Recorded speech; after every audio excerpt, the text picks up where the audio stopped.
à tous, bienvenue sur cette nouvelle vidéo. Aujourd'hui je réalise un tableau. Donc la première étape ici c'est de réaliser le fond. Pour cela j'utilise des peintures acryliques avec toujours mes pinceaux habituels, c'est-à-dire des pinceaux souples, des brosses dures et des brosses souples. Donc j'avais initialement en tête de faire un fond assez net, c'est-à-dire avec des bordures très précises. Mais finalement avec le motif que j'avais choisi, je me suis rendu compte que ça n'allait pas aller. Donc ensuite, j'ai décidé de fondre toutes mes couleurs entre elles, c'est-à-dire j'utilise une brosse dure et avec les mélanges qu'il me reste, je vais fondre toutes les couleurs entre elles et faire quelque chose d'assez léger, c'est-à-dire sans bordure nette. Ensuite, pour apporter un peu des couleurs pastel, j'ai rajouté des traits blancs et j'ai essayé de fondre mes couleurs qui n'étaient pas encore sèches pour qu'on ait un esprit un peu nuageux, plus pastel qui apporte de la douceur à mon tableau. Une fois que le fond est bien sec, soit je l'ai laissé sécher à l'air libre ou soit j'utilise un sèche-cheveux avec une distance préconisée d'au moins 20 cm entre le sèche-cheveux et la toile pour éviter toute craquelure. J'utilise un crayon à papier standard pour faire mon dessin. Je fais attention à pas trop passer ma main sur le crayon pour ne pas le disperser sur mon fond qui est assez clair. J'ai choisi un dessin que j'ai trouvé sur le site Displate, comme la plupart des dessins que je choisis. J'essaierai de vous mettre en commentaire le nom de l'artiste.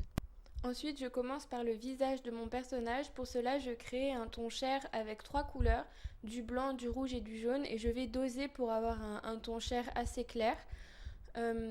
Donc ensuite, je réalise son maquillage et son teint comme on le ferait dans la vraie vie. Donc je commence par son teint, puis je vais apporter des zones d'ombre et lumière avec par exemple du marron, de la lumière avec du blanc sous les yeux, comme on le ferait avec un anti-cerne finalement. Je vais apporter du rosé sur ses joues avec un ton plutôt rouge que je vais diluer un peu dans du blanc pour éviter que ça fasse trop prononcé. Et ensuite, je vais apporter du contraste finalement à mon visage pour qu'il soit bien détaché de mon fond qui est assez présent. Je vais réaliser des contours avec une peinture marron. Il faut savoir que ce travail est très minutieux. En temps réel, cela m'a pris une demi-heure à réaliser puisque la toile est très petite.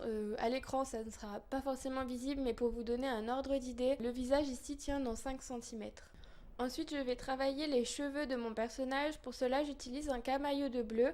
Donc je réalise mes mélanges au préalable et pour faire ces dégradés dans une longueur de cheveux par exemple, je vais prendre mon bleu foncé ou mon bleu clair et ensuite directement dans ma palette, je vais prendre du bleu plus foncé ou du blanc pour réaliser sur ma toile le dégradé directement en essayant de mélanger les deux couleurs et en laissant toujours cet effet de dégradé du plus clair au plus foncé ou du plus foncé au plus clair. Lorsque j'ai fini de réaliser mes cheveux, je fais des éléments marins, c'est-à-dire un phare et un bateau à voile.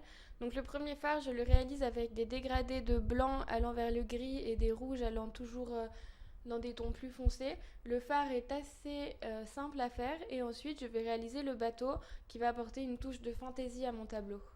Pour apporter plus de contraste, je vais réaliser des bordures noires autour du phare et du bateau et aussi dans les cheveux pour bien délimiter les zones de couleur. Pour apporter plus de peps et de fantaisie à mon tableau, je vais rajouter des bulles dans les cheveux de mon personnage. Donc pour cela, j'utilise le dos de mon pinceau, c'est-à-dire la partie qui n'a pas les poils. Donc je vais tremper le dos de mon pinceau dans la peinture blanche et ensuite je vais l'appliquer doucement sur mon tableau pour avoir des ronds parfaits, des bulles parfaites. Là, je vais réaliser une sorte d'écume de légère mousse sur mon fond. Donc pour cela, j'utilise un rouleau en mousse que je vais tacheter avec un petit pinceau avec des épaisseurs assez importantes de peinture blanche. Et ensuite, je vais appliquer mon motif en roulant sur mon tableau avec une pression assez faible.